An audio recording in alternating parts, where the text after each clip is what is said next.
what we do is we try to make sure that we so over deliver in value. You can use the free stuff. It's better than most people's paid stuff, but the paid stuff, we want it to be excellent. Excellent production values, excellent content, 10x, 100x the value you paid for it. If you have that, you have no problem. Carey, welcome back to the Think Media podcast. So good to be here, man. Appreciate you so much, Sean. I'm excited to get into the topic today. You are very prolific and you have packaged what you know into products and programs, and it's helped you build really a big business, impactful business that helps church leaders overall. You not just have built a very powerful podcast with a huge listenership, helping leaders in the business world and in the church world, but you've also created online courses. You've written multiple best-selling books. And I want to learn from you the process of packaging what you know. A lot of our community wants to create an online course. They may want to write an ebook or a full-on physical book, traditional published maybe, and really reach more people. And then, of course, they're trying to figure out, how do I package what I know in a way that is actually effective? It's one thing to just commit to making an online course. It's another thing to making a good online course, maybe creating a framework around things. And you're a very studied and read leader yourself. So I kind of just want to unpack how you go through this process of packaging what you know and then marketing it and monetizing it. And so let's start off with, what are your existing products and programs and what formats are they in? Just kind of as a quick rundown. Yeah, sure. So it's changed a lot over the years. It started as a hobby a decade ago and become something totally different. But right now, Freeze Frame in this moment, sort of the centerpiece of what we do is something we launched like not even a year ago, called the Art of Leadership Academy. And what it is, it's a place mostly for church leaders and also faith-minded business leaders to come together. It's a membership program, so it costs right now $447 a year to join. All of my premium content is inside the academy. So that's all of my courses. I think I have a half dozen of them. I do some coaching in there. So like this, only with the people who want to join us for that month, once a month. And that's available to all Academy members. And then I do something called monthly team training, which is like a short course, 15 minutes, just a video you can play, because a lot of people don't develop their teams particularly well. It's like, oh, I got to teach on something. So you whip it off the night before. So we'll prep for that and then just create some short content with an application guide. And then the best part, the secret sauce has been, we built out this like social media forum, a private one just in the academy, where there's some really cool sharing opportunities, threads, conversation, dialogue, community happening between the 1,500 church leaders who are in it already. And that's sort of the centerpiece of that. And then I do a leadership podcast, and it's growing really well right now. And then I also blog on my website. We have some free articles. And that's sort of the heart of it. It's writing, podcasting, and then the Art of Leadership Academy. I think that covers most of what I do. And then I'm still a speaker. So I've written 5 books, but books tend to be episodic. That's about every couple of years you put out a book or so. But I do, probably 20 to 25 events a year max, less than I used to. And those are for church leaders or business leaders. I'll just go out and communicate, usually around one of my biggest blog topics or something I wrote in a book more recently. So today, and this is amazing, you have the Art of Leadership Academy, and there's 6 courses in that. Did you make those courses, though, over the past few years? Yes. So we started by just offering courses a la carte. You asked the question about monetization. And honestly, I had no monetization plans at all when I started this. This was a hobby. I thought I would start writing 3 days a week, just put something on the blog. And it was the golden days of 2012. And SEO wasn't then what it is now, which is highly technical. And you publish a post on church growth and pastors find it. And we had immediate success, but there was no monetization behind it. Then I started a leadership podcast just because I really enjoyed doing it. Cost of entry is super low. So in 2014, I launched a leadership podcast just to bring the backroom conversations I was having to people I cared about, my staff, my team, other leaders. I'm like, wow, I'm privileged to have amazing conversations with great people. let's bring that to the public for free. So I'm still doing that. But again, no monetization strategy. I mean, I probably could be a lot wealthier than I am, but that wasn't my motivation. And then eventually what happens is I got a lot of inbound. At first it's just you and a keyboard and a couple of comments here and there and a few emails. And then when millions of people showed up, it was like, woo, inbound. So I started to have to hire. And that's when we started accepting partners for the podcast. I'm still really picky. We just had a meeting this week. We've left a lot of money on the table. Like, if you're a sponsor on my podcast, I believe in you. I believe in your company. And I want leaders. I always feel my brand is trust. So as soon as you buy the Academy, if you click on a sponsor link in the podcast, if you click on an affiliate link on my website, I don't want that just to be a revenue thing for me. I want it to be value added for you. And there have been people that we dropped. But I started doing that on the podcast. And then I wanted to get into online courses because I would be asked for consulting. We end up saying no 90% of the time when people ask me to appear in person. And I'm like, well, I can go deeper than a blog post, deeper than a podcast, and just producing an online course. So we started those maybe 5 years ago. So I've probably produced 1 or 2 a year, about 6, or there might be 7 in there. I haven't counted lately. And then earlier this year, in early 2022, we bundled it all together in the Art of Leadership Academy. And here's the crazy part. We used to sell a single course for $447. Now you get all of them for a $447 annual membership. So it was a big risk, but we're really encouraged by the early results in that. And best of all, the dialogue in the community in the Art of Leadership Academy has been exceptional. Just great. I love it. So take me back then to the first course and thinking about the listener. So someone's like, okay, I want to create an online course and I'm trying to figure out what to make it about, but I'm also trying to figure out how to structure it, how to organize it. For you, how did you what was your first ever course? How long was it? And how did you go about actually assembling it? Was there anything you studied? You have a background in teaching, as a pastor, so maybe that comes a little bit naturally. So walk me through the process of any insecurities or learnings of getting the first one off the ground, and if you remember what it was called. Yeah, I'm kind of entrepreneurial, so I don't remember studying the art of making an online course. I just kind of did one, and I hadn't taken a whole lot myself, which is silly, but I felt like I was responding to the number one question I was being asked. So the first course was called The High Impact Leader, which over the years evolved into what is now At Your Best, a book you know very well. And it's a book, it's now a course, it's inside the Academy, et cetera. But it started out of a talk. I gave a productivity talk in 2015, maybe, at Mark Batterson's National Community Church in Washington, D.C. And I was trying out new content because by that point, I was leaving a church full time. My family was fairly healthy. I was blogging 3 times a week. I had a leadership podcast, and the number one question I was being asked is, how do you get it all done? And what had happened to me is almost a decade earlier, I burned out.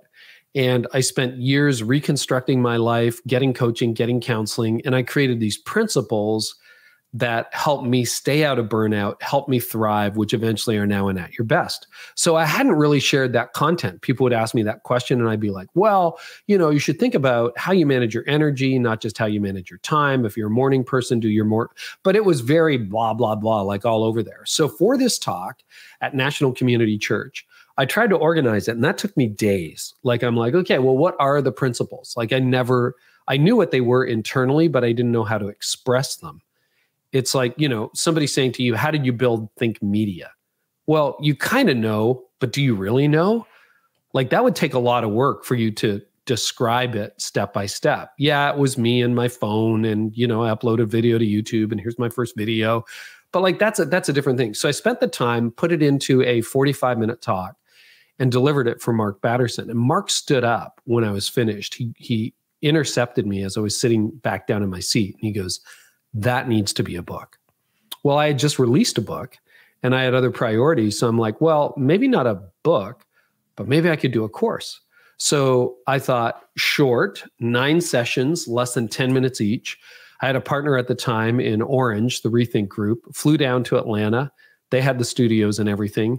I recorded it. It took me a month or so to prep, not of like 40 hours a week, but just working on it. I refined my ideas.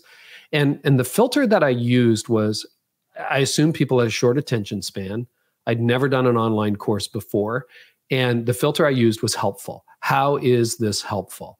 Like, people care less about my story. They care more about their story. So if I can produce some principles that will work in the lives of other people that I could field test, then that might be a good course. So I wrote it with that in mind. And, it wasn't as polished as, I didn't have the green zone, yellow zone, red zone stuff I had in At Your Best. I didn't have all the handles around it, but we released it and it took off. And the craziest thing of all, if you want to talk about pricing, man, like, that product had a 4-year shelf life. We took it off the shelf. I think we launched it in 2017, 2016, pulled it off in 2021 when At Your Best released. And I believe I launched it at $59. And I just couldn't imagine anyone paying $59 at that point, because this was 2016. It was online and on a thumb drive. Do you remember those? Like, we produced thumb drives. So we actually had like almost physical digital copies of it. And we had a little workbook that I had produced for it. Just like 60 pages or so, $59. I thought, nobody will buy this. Anyway, it sold out. And then we cut off sales, and then we released it again, and we raised the price to $79, and nobody balked. And then $99. Well, when we took it off the market, I think it was $397. Nothing changed in that course. Nothing. It was the same product, but it went from $59 to $397. And that was another big decision for me. I mean, every Black Friday, everybody discounts whatever they do. I've never had a sale. What I try to do is I try to price everything I do according to value. Because I really believe if you get really good value, you will never complain. So I tried to think, okay, how much is you getting? And you just went through At Your Best, At Our Best with your whole company. What are evenings at home with your wife and children worth? $59? Yes. $397? What is getting 1,000 productive hours of your life back this year compared to the old system? And by the time we released the book At Your Best and the course At Your Best, I had thousands of data points and stories from people who had done this. And I found out these principles work almost universally. So I could start to make brand promises. Like, what would you pay if you're a preacher to have your sermon done on Tuesday rather than on Saturday night? How much is that worth to you? How much is it worth to you as a business owner not to burn out and to do less and accomplish more? It's got to be worth more than $397 or now $447. So as long as there's a value gap between what you get from a product and what you paid from a product, and that actually works in favor of the customer, you never have to put stuff on sale. Because as Seth Godin says, once you do it on sale, it's a race to the bottom. Because somebody will always, like if you're competing on price, somebody will always do it cheaper. Somebody will always do it less than you. So what I want to do is I want to have super high value. The other thing on pricing that we've done, we've always offered it, 30-day, no questions asked, money back guarantee. And our refund rate, I don't know what you see in this space, but for software as a service or online courses, the refund rate is usually through the roof, like 30% or more. Ours is between 1% and 3%, depending on the product. Because what we do, we give away, we want our free stuff to be better than most people's paid stuff. So you can find a lot of the principles on my blog for free that made it into At Your Best. Now, you're not going to get a course with me teaching you through 14 sessions. The new course is 14 sessions. You're not going to get the convenience of a 55,000 word book where every word has been edited and thought through, but you can find it for free. If you've got a few days, more power to you. Go do it. But what we do is we try to make sure that we so over deliver in value. You can use the free stuff. It's better than most people's paid stuff, but the paid stuff, we want it to be excellent, excellent production values, excellent content, 10x, 100x the value you paid for it. If you have that, you have no problem. So to me, it's a lot more complicated. People are like, what's your next course going to be? When I feel myself or a collaborator has something that we can deliver that is going to help the person, and they will get 10 times minimum the value out of it than they paid for it. Then I'm ready to do the next product. That was a masterclass with a lot of nuggets that I want to recap a few, and I want to invite you to add any nuances into some things I heard that I really believe is a framework for the listener that wants to create an online course.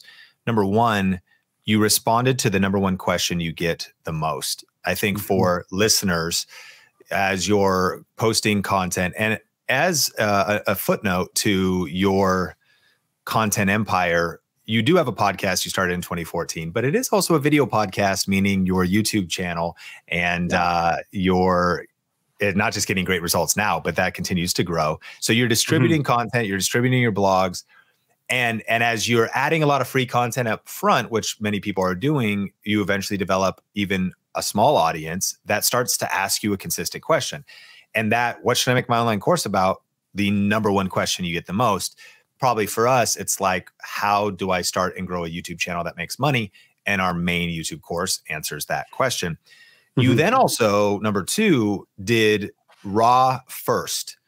It was also somebody that asked you to talk on this. You had heard it elsewhere, so you did a version of it first. I've learned that to be true in my own story, where you can actually develop your online course. It will probably be cultivated in public. You'll probably practice in public. For a speaker or a pastor, it may be many pastors have turned a sermon series into a book. They've turned a sermon series into something else because it resonated. So I think the cool thing about committing to creating YouTube videos weekly, podcasts weekly, is you are testing messages in public and sometimes seeing what resonates. So you went raw first, then you did a refined version. But what's amazing is you fast forward to today and you've done a further refined version. And then what you did, step 5, was you've also refined your marketing, because as you continue to impact people along the way, you got more case studies, more feedback, more nuances. Okay, this actually leads to, imagine your sermon's done by Tuesday. This actually leads to, imagine you have 1,000 hours, because you essentially even getting custom testimonials in the process.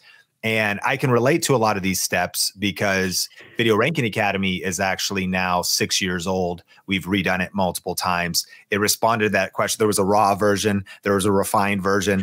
There's been a further refined version. And kind of put a cherry on the top of the whole thing, your book At Your Best is so incredible. And I've told you that before, not just the content itself, but actually it's just one of the great books ever written. That's a big statement, but it reads well. It's amazing. It doesn't surprise me because you talked about how much editing, how much pain, love had gone into it. The frameworks are strong. The stories are strong. It's not too long.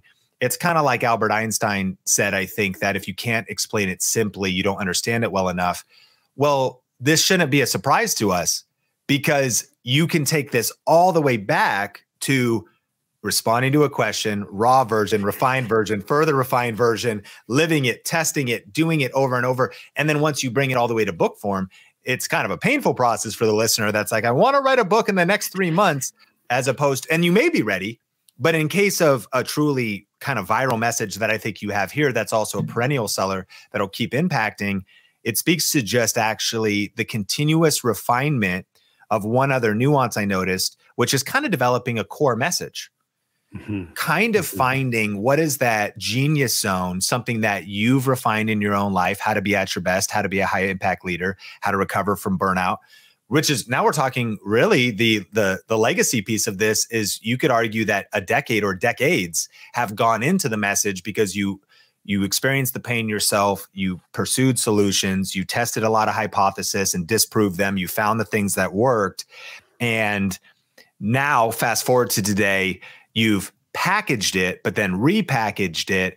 And there's also been an evolution in price along the way. I said a lot, so for you to poke holes in any of the nuances there. But to me, I see that as kind of a framework for someone listening that wants to make a truly impactful online course. Don't overthink it at the start, because you were invited to a talk, the talk turned into the original package, you got it to the market, it was $59. Get it out there, have something that resonated. But then you've also refined it along the way. And not only did the price eventually for the course elevate, now it's in the Art of Leadership Academy, but now it's a book that's also impacting at a crazy level. A lot of steps have been there on the journey. Any feedback on my assessment of that process? I think it's very accurate. And I think, there's a couple things that we haven't touched on yet. Your pain is probably related to your purpose. So if you had to look at what weaves all of my content together, well, first of all, I wasn't, a quote influencer. I wasn't a thought leader in my 20s. I was in school. And then in my 30s, I started leading a church. In my 40s, I led a church. When I was 50, I handed it off to the next generation and started to focus more on the stuff I'm doing now. But the stuff I'm doing now arose from, I'm also a law school grad. So the short way to understand it is I went to law school, but nobody taught me how to run a law firm. And I went to seminary and no one taught me how to run a church. So if you want to look at KerryNeuwhof.com, what my company does, I show you everything you didn't learn and you're figuring out the hard way, and I can give you shortcuts. That's kind of what you do, right? You figured out with Think Media, oh, this is the camera to buy. You don't have to go and order 17 kits and try it out yourself. You can listen to my recommendations. And so I've figured out, what do you do with a toxic team member? I've got one called The Art of Team Leadership. That's one of the courses in the academy. And honestly, I just made so many mistakes in leadership that I wrote a course about it. It's when you get toxic people, here's what to do with it. Here's how to govern remote work, et cetera, et cetera. So it's sort of that thing where if your pain, whatever that happened to be, will probably lead you somehow to your purpose. And that burnout, most painful thing I've ever been through. And the reconstruction, when I was doing that reconstruction, I wasn't thinking one day this is going to be a course that's going to sell thousands of courses and, a book that's going to help tens of thousands of leaders. That was the furthest thing from my mind. It's how do I get to tomorrow? But I took good notes. And then those notes eventually led to a question. I did another course called The Art of Online Influence because by last year, the number one question I was getting then wasn't, how do you get it all done? Because they had read my stuff or read the book or taken the course. It was, how did you grow this company, man? How did you get, 26 million downloads on your podcast? How did that happen? And how did you build such a big influential following? And of course, it was an accident because I wasn't trying to build a company. I was trying to help people and find a hobby that would keep me out of jail. So it was writing at 5 a.m. before my 8 a.m. job. It was I'll just write some stuff. It's fun. And of course, now that's not a hobby anymore. It's what I do full time. So I had to find some other hobbies. But, it was the art of online influence because wherever I went, whether I was having lunch with business leaders or church leaders, they'd always pull me aside and listen for the hushed tone. Because when they go, okay, Sean, that was really nice, but how did you build Think Media? How did that? They'll talk in a different tone of voice because they really want to know the secret. And of course, it's never a single line. But if you start to really think about that, okay, well, how did we build influence on the internet? Well, I always talked about less my story and more the listener's story or the reader's story. I have a formula for podcasting, which is if I talk more than 10% of the time, I'm a failure. That I have to let the guest shine and that I have to, follow the curiosity trail. Because I often hear, Kerry, I really love the way you interview people. And I hear this on a regular basis. So I sat down and I thought, okay, how do I do my interview? And then I enumerated, because I'm 500 episodes in, okay, good interviews, I do this. Bad interviews, I do this. So don't do that. Try this. And I'm very happy to let the guest take the spotlight because I get to talk on my blog. I get to talk in my courses. I get to talk if I preach. But it's my job there is to listen, to be curious and pull things out of the guest that other people don't do it. And here's how you do that. So that's a whole unit in the art of online influence. So that's how I develop my content. It's just I had a big problem this summer where I ran into a vision crisis. So my next course might be the art of casting vision. Why? Because I went through 3 months of pain trying to go, I've lost my way here in this company. And I got to find that out. And I read books and I listened to podcasts and I researched it and I talked to friends. And then we found a crystal clear vision. My team is excited. I'm excited. We're moving into the future. But then I thought back on all the times I lost vision over the last 20 years and what happened and what were the conditions. And I got pages of notes. And now I'll do more research, but that'll probably be the next course. It's beautiful. Now, can you go through your process in what you think makes communication compelling, specifically when you're trying to teach how to be a high impact leader? If your next course is going to be the art of casting vision or the art of vision, when you're assembling a course, what have you learned with a background now as a prolific podcast communicator, as also having to make sermons weekly is challenging, and you communicate in multiple different modalities? Let's either start with the mistakes you think that communicators are hurting them, that lose attention in a video or a podcast, makes a podcast boring, or social media, or what you think it powers it up. What is any kind of frameworks you have so that when you present, you record one video inside of your members area, how are you structuring that? So the way I think about it is clarity, clarity, clarity, clarity. It's that Einstein quote. It's like you have to understand it well enough to be able to explain it to somebody in kindergarten. And where a lot of content goes wrong is the communicator doesn't understand it well enough to be able to explain it and teach it at a level where the uninitiated can understand. And so what I work on in my communication, I don't always get it right, but what I work on is I think about the bones of a talk, or the bones, like what are the principles for session one, the principles. If you're doing a 40-minute message, right? I spoke to a couple of leaders in Virginia and Toronto last week. And what did I do? Well, the first thing I'm trying to do in the first few minutes is establish a connection with my audience. And I don't do that by talking about me. I start that, as you teach, by talking about them.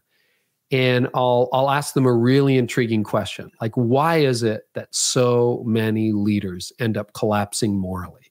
It's true in politics. It's true in business. But you know what's awful? It's really true in the church. Boom. Well, most people are hooked at that point. And then it's like, well, could that happen to you? Could that happen to me? Blah, blah, blah. So you do some kind of hook to start with. And what you're trying to surface is either a really interesting problem, and in particular, a problem that they're struggling with or interested enough to, take on for themselves. Or how many of you have experienced some form of burnout in the last year? Quick show of hands. There might be more of you than you even think. Let me tell you why. Boom, boom, boom. And then I can talk about burnout for an hour. And then you want to be really clear on some of the principles. Like, you were just on my show and you quoted back one of the lines from At Your Best, my time management productivity book. And it's like, and I worked really hard on this sentence, but it goes something like this. If your busy season has no ending, it's not a busy season, it's your life. Well, that took hours and hours of me thinking about going to parties and telling people, you seem really busy. Yeah, it's really busy. It's really busy. You always say that. And I'm like, oh, wait a minute. Seasons have beginnings. Seasons have endings. If your season has no beginning and ending, your busy season isn't just a season, it's your life. That's where that rhythm came out of.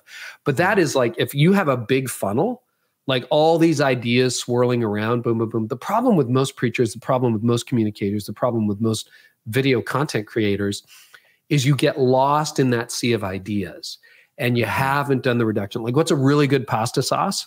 I know you're starting out as a gourmand now, Sean. You're on your way. It's not you threw a bunch of stuff into the pot and you served it 10 minutes later. It's that you let it reduce and reduce and reduce and reduce until it becomes really thick and really good and the flavors kind of meld. That's when a sauce becomes amazing. And that's what you need to do in your communication. And that is the really hard work of taking complicated ideas and expressing them simply.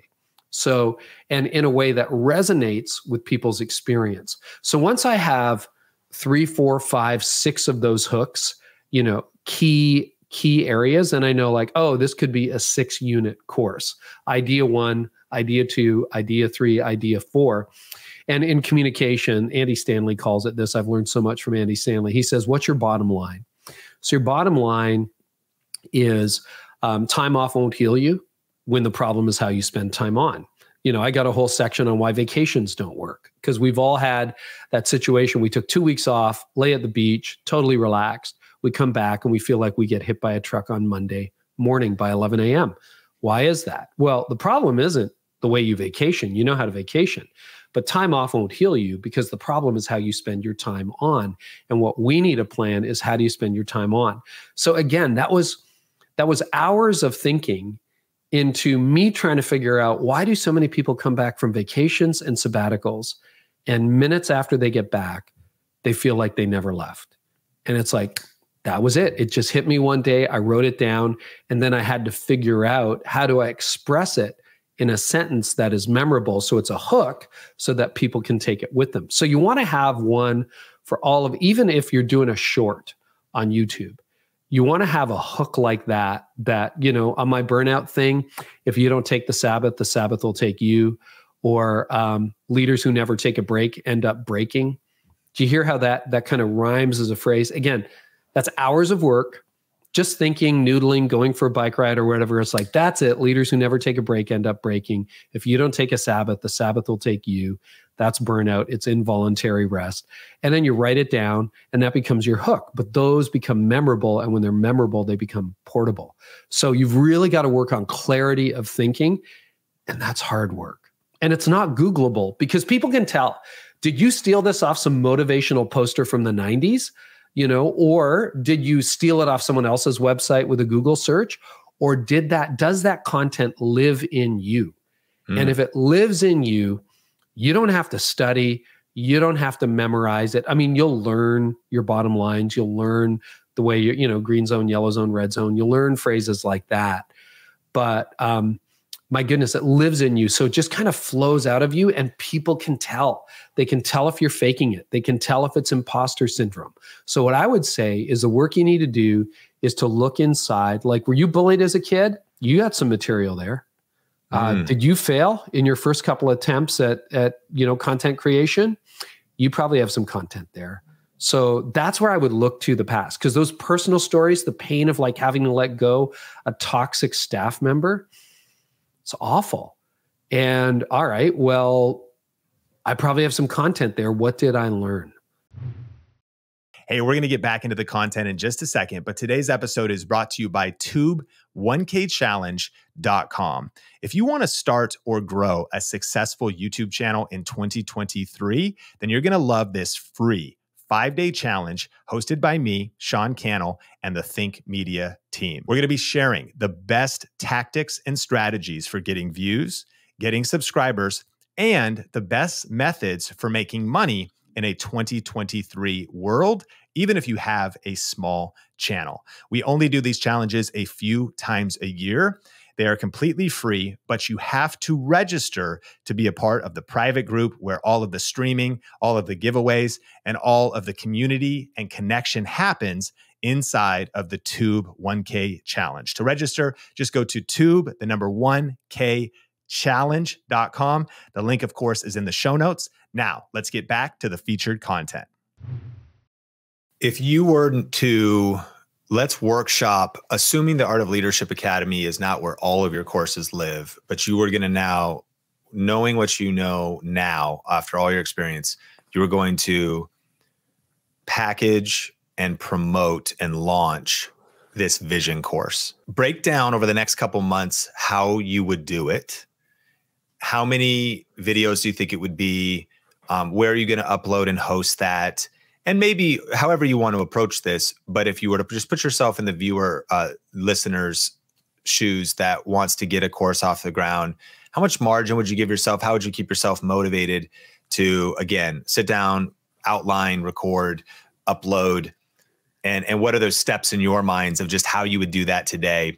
If you wanted to launch kind of a simple mini course and get it to market so that you could package what you know, impact people's lives, but also start generating revenue, specifically as a content creator that's an educator, thought leader, right? That an online course is relevant for them. How would you do it? I would give yourselves a long runway. So back to the cooking metaphor, the best content comes out of a long process to germinate. The brain is a really interesting thing. So if you started to say, okay, I'm going to write my Art of Casting Vision course today, You're going to have an empty Google Doc and you're going to start writing. And you'll definitely have something on the page at noon. Maybe you'll have an outline by 5 o'clock, but it won't be that good. It's got to simmer. And the way, from the little bit of brain research I've done, there's science now behind this idea that your best ideas hit you in the shower or when you're running or when you're not trying to think of ideas. And what's happening is your brain is working in the background to connect disparate and isolated thoughts.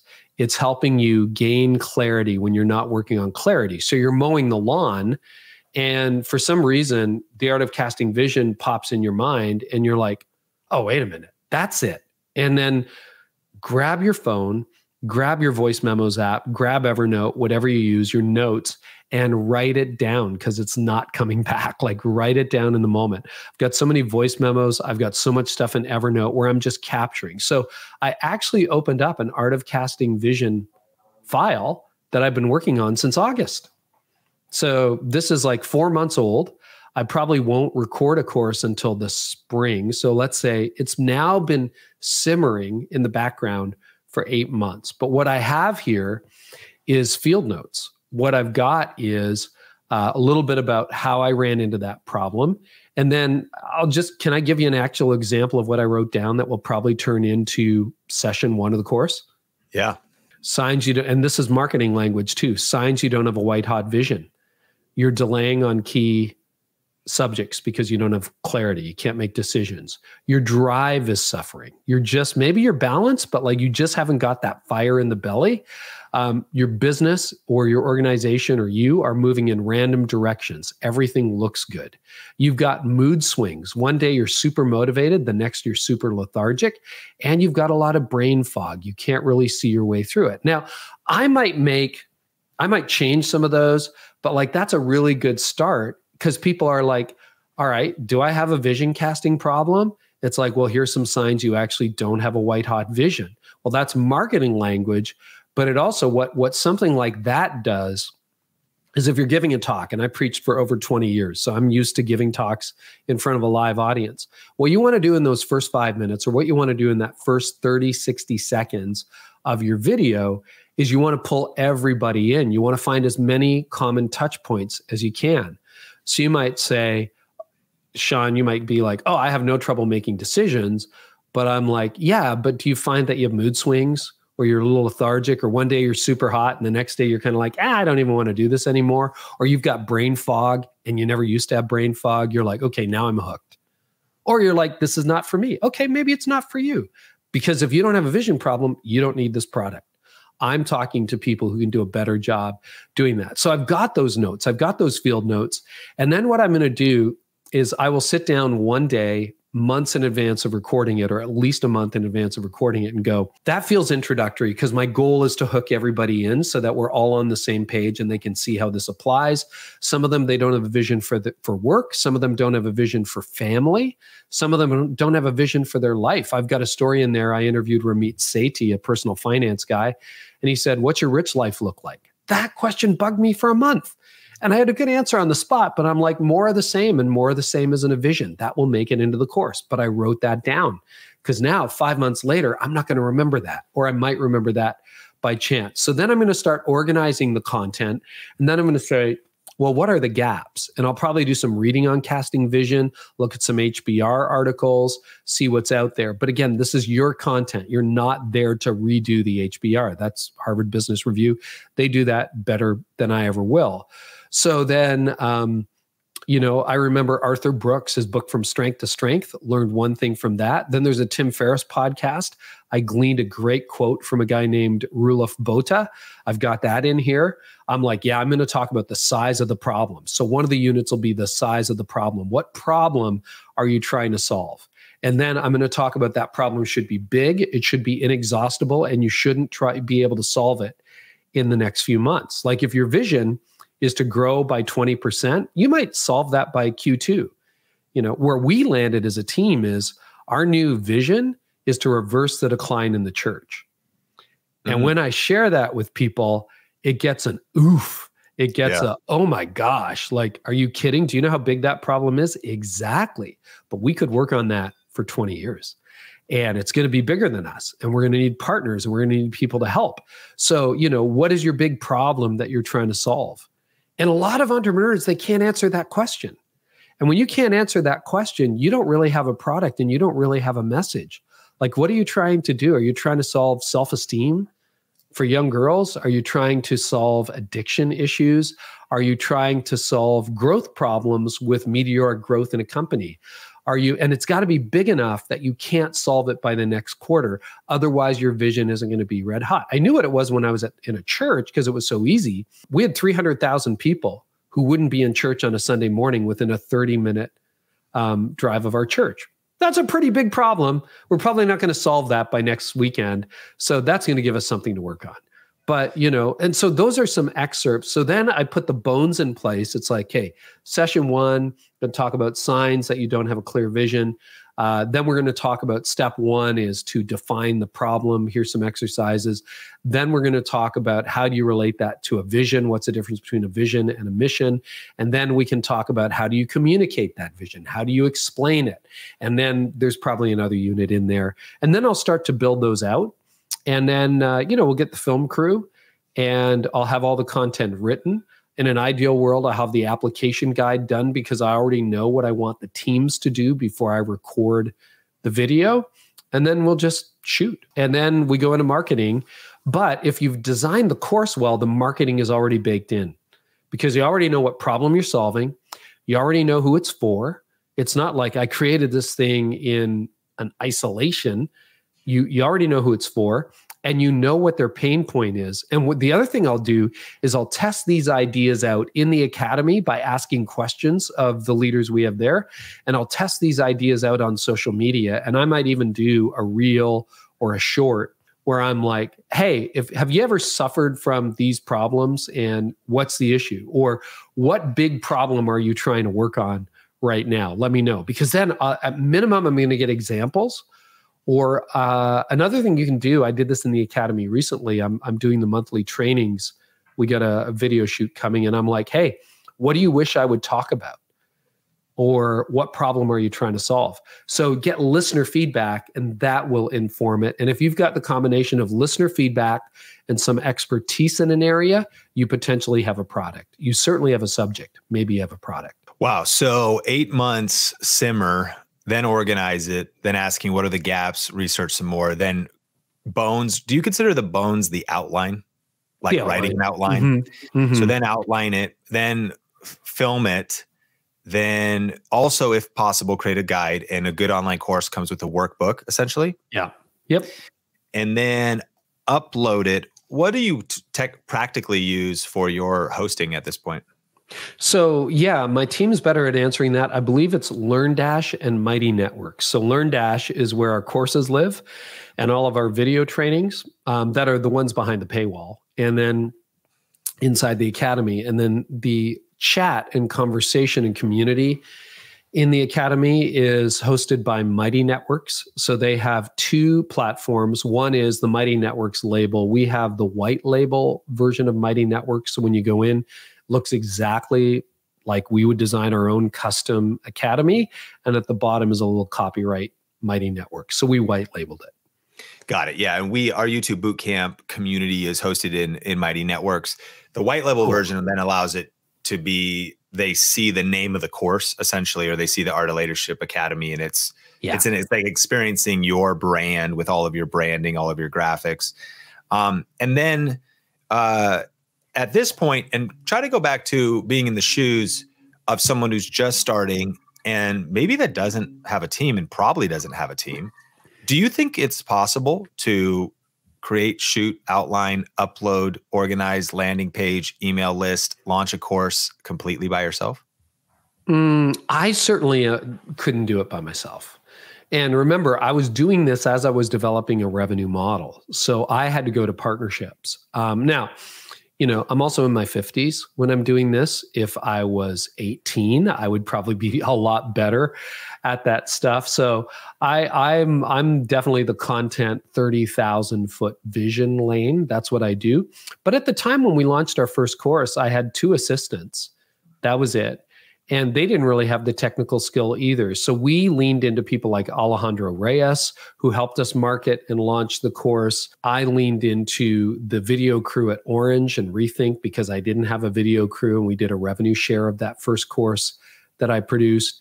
And I just went to freelancers and people who really had the expertise in areas I didn't, because I knew what I could bring. I could bring the audience to the product, and I could bring the content to the audience. And that was sort of my lane. In the same way, you know, I used to be in radio 100 years ago, but when I launched the podcast, part of what was really enticing to me is, I was really picky about the music, really picky, and I still am. But I'm like, I could edit this myself. And I chose not to, because we have a guy, Toby Lyles. He's done all of our podcasts for all these years. He's fantastic. Never met him in real life, chatted with him a bunch, but he's done all of that because I knew my unique contribution was going to be to get top level guests and to ask great questions and host the show well. That's my lane. I'm going to stick to it. But I think if you were, you know, tech savvy, the thing is, eventually, I mean, I imagine you don't do a lot of editing anymore, do you, Sean? Yeah.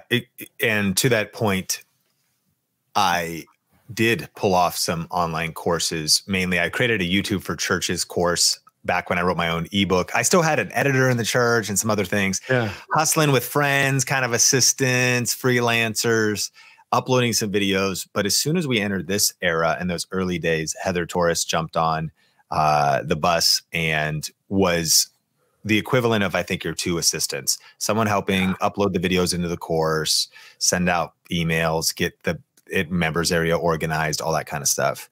And to your point of video editing, I don't edit video anymore. That was kind of one of my core. Not only do I teach video editing, but I also was a video editor. So definitely for the first even year and a half of business, once Think Media was a little more sophisticated, I was editing video. And I think that's the point. And we all have friends, and we all have different strengths, and we all have different weaknesses. And the other thing to realize too is your first product should be really good, but it doesn't have to be your final product.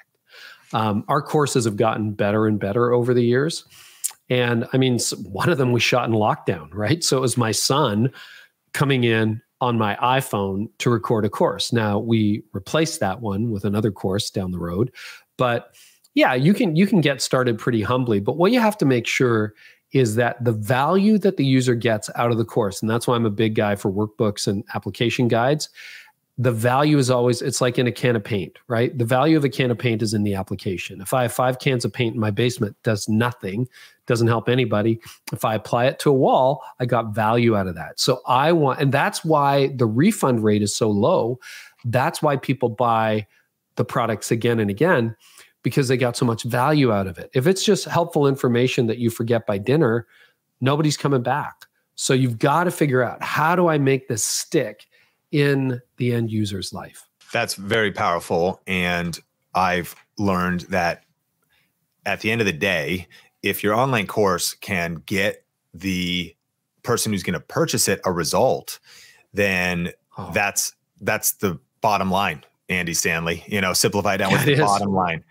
I didn't have a YouTube channel set up with cover art and thumbnails, and I didn't know how to title the videos. And now I do. And if I got a video from not having a video to having a video, great. If I got from calendar is chaotic to calendar is not chaotic, and I've regained some hours and some peace of mind, and my anxiety is noticeably lower, great. And I like that you didn't just call it a workbook, but you call it an application guide. And the can of paint analogy is so powerful, because an online course unopened and unutilized is not bringing transformation. It not only needs to be consumed, but it needs to be applied. And so by actually thinking about the application guide, and so many nuggets, this was obviously a very packed mini masterclass, as much as we could pack into, you know, a 50-minute conversation.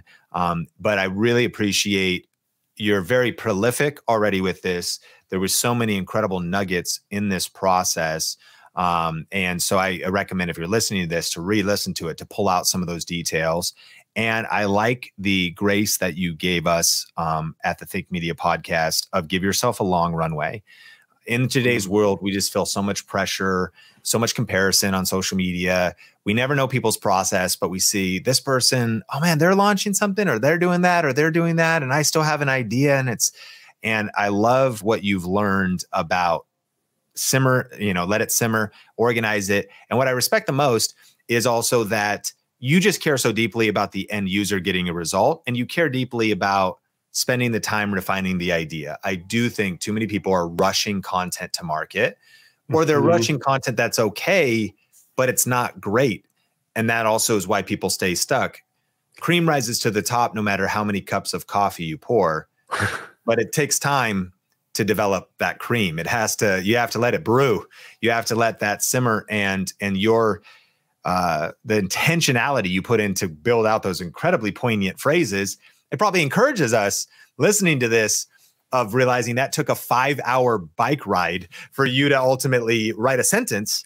But then that sentence is something that can live on and impact people for weeks, months, years to come, eventually find its way into a book, into version 3.0. And you've built out this incredible empire following these tips. So I really appreciate you sharing this.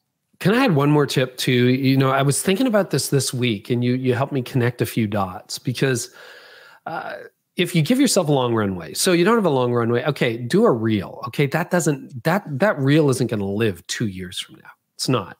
A blog post isn't going to live 2 years from now. A quick short isn't going to live 2 years from now, probably. So that's where you do your experimenting. That's where you do your quick thinking. But I really started giving myself, I've been communicating for 30 years. I have been giving myself a longer runway only for about 12 or 13. And that was in large measure because I met people like Andy Stanley and Jeff Henderson, and I started to write my sermons, and then later the content I do now way ahead of time. And I started to take notes. And sometimes I'll work for a year on a piece of content before it sees the light of day, maybe doing a quick little snippet here or a snippet there just to test it. But what happens if you give yourself a long runway is your ideas get better and better. Like I was literally just thinking about this now. Some of the phrases I still use today, I've developed 12 or 13 years ago after I gave myself a long runway. So one that's popping to mind right now, the difference between love and lust. Thought about that a lot. You know what it is? Now, maybe it's more complicated than this, but if you want it in a simple phrase, lust takes, love gives.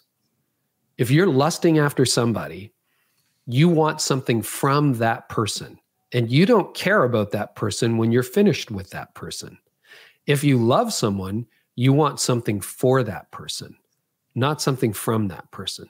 So I first preached that maybe 10, 12 years ago, but it sticks. And because I did the hard work, and that took a long time to figure out, but now that's become a life principle. If I find myself in a place where I'm lusting, it's like, oh yeah, you just want to take from that person.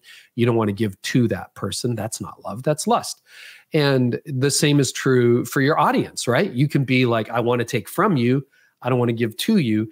So that's a handle that took me a while to develop, but it's standing up more than a decade later. So if you give yourself a long runway, your chance of running into ideas that you will still be sharing and marketing, like Patrick Lencioni, The 5 Dysfunctions of a Team, a book's almost 20 years old. He's still talking about it because he gave himself a long runway to write it. The 5 Love Languages, Gary Chapman wrote that almost 30 years ago, and it sells more copies every year. And I've run into Gary Chapman at conferences, and he says it sells more copies every year. He's still talking about it because he really put some thought into those 5 love languages. Now they've been tested by tens of millions of people, and they stand up. That thing that you thought about yesterday that you want to turn to a course tomorrow probably is not going to stand up 25 years from now. But if you give yourself a little extra time, give yourself a long runway, you're going to produce better ideas. And it's not that the nugget isn't there. It's just not developed enough to stand the test of time and help thousands or millions of people. Wow. This was some brilliant depth, Carey. I really appreciate that. And you have the credibility to prove it. Again, this also inspires me because I want to create less better. Yeah. And YouTube Secrets, written in 2018, it's easy as a creative to want to move on and do something else, do the next thing. We have a million ideas. Even the commitment to doing the second edition was also taking the same thing and going deeper. and deeper. Yeah. And what I've found Yeah. is by sticking on that core message, going even deeper, it's just made it more rich and more sticky. I'm learning so much, and I took pages of notes during this entire conversation. And I want to have great ideas that stick. And then ultimately, your framework of putting, kind of summing it all together, that in our best case scenario as course creators and as content creators that want to hit our financial goals and build financial freedom and figure out how to monetize and maybe go part-time, go full-time, that is what we want. But we don't want to take from our audience. We don't want to have this coming from a place of lust and just trying to get too many people. Again, they slap together a half-hearted, rushed, not thought through online course, just try to sell it, build no brand, build no connection, maybe have that terrible refund rate, but just try to get whatever, extract whatever they can get. And then just as opposed to love takes, love serves, love gives. And so if you're coming from a place of love with your online course, putting all of this painstaking work and margin and time and thought, and what's also amazing, just like your book and an online course, is you've theoretically taken 50, 100, 200, 500 hours, and you've condensed it into 5 hours, or 500 hours, and you've condensed it into 5 modules, 1,000 hours, and you've condensed it into 180 pages, 10,000 hours, and you've condensed it into, and we encourage people on YouTube to do that as well. That some of the best YouTubers, I was just with Andre Jick, personal finance YouTuber. He basically gets 1, 2, 3 great videos out a week, but in a video takes about 10 to 20 to 25 hours of reading and studying. And he takes 20 hours of reading and studying and puts it into 6 minutes. It's that refinement. It's that consolidation. It's the fact that, and the reason he's doing so well is because that was not easy. That was painful. But now the viewer gets to benefit from that compression of time and the heavy lifting he's done, putting that in for them. Well, listen, I know you've got another show, another things on your calendar. Please shout out. I know people definitely got to check out your podcast. One of my favorite leadership podcasts. I'm always checking in to see what topics you have. A regular listener myself, At Your Best, one of my favorite books you've written. We're going to link up that book as well as your podcast in the show notes, but please re-articulate anything you want to mention and how people can connect with you and follow you. Yeah, you can find what I do on CareyNewhoff.com. On Insta, I'm at Carey Nieuwhof. And then you can check out the Art of Leadership Academy. We are having a lot of fun in there. That's particularly for church leaders, so it's not for everybody. Or if you're a faith-minded business leader who cares about the church, you might have some fun in there as well. But it's been really great. Sean, thank you so much. I don't get a chance to talk about this rarely, if ever. So it was a lot of fun for me. Thank you. Appreciate you, Carey. Thanks for coming on. I am so grateful for Carey Nieuwhof and all of the value that he added in this episode. And if you're new to the Think Media podcast, I want to recommend checking out some of the past episodes with Carey. He always delivers massive value. His book, At Your Best, was one of the most profound, impactful books for myself and the Think Media team. And there's some really powerful episodes in our library that I know you'll love with Carey. Now, I also want to remind you that coming up soon is our free 5-day YouTube challenge. As Carey was talking about creating and marketing an online course, one of the things I've learned is that YouTube is one of the best platforms for course creators. So whether you already have a YouTube channel and you're thinking about doing a course, or whether you already have a course that you're improving, but you want to market it more effectively, when I've hung out with brands like Teachable or Thinkific or Kajabi at different events that I speak out, they all say that their most successful students, these course creation platforms, they say their most successful students are active on YouTube and are investing a lot of energy in YouTube. So the punchline is that the combination between YouTube content and creating and selling online courses is a power combo. And this is where our 5-day YouTube challenge comes in. If you want to jumpstart your channel, if you want to start a channel from scratch, if you want to learn about the new trends and the latest things working on YouTube right now, you don't want to miss this 5-day immersive event that is happening online. It's entirely free, but you have to register at tube1kchallenge.com. The URL is TUBE, the number 1, the letter K, and the word challenge.com. And of course, that's in the show notes as well. If you're new to the podcast and you're not subscribed, subscribe wherever you listen, whether on audio or whether you watch on our Think Media Podcast YouTube channel. And it means the world to myself and the Think Media team when you hit the like button or rate and review the podcast or leave a comment with feedback or questions about topics you'd love covered in future episodes. Well, hey, I love and respect you so much for just being a part of our community. My name is Sean Cannell, Rhymes with YouTube channel, and I can't wait to connect with you in a future episode of the Think Media Podcast. Take care.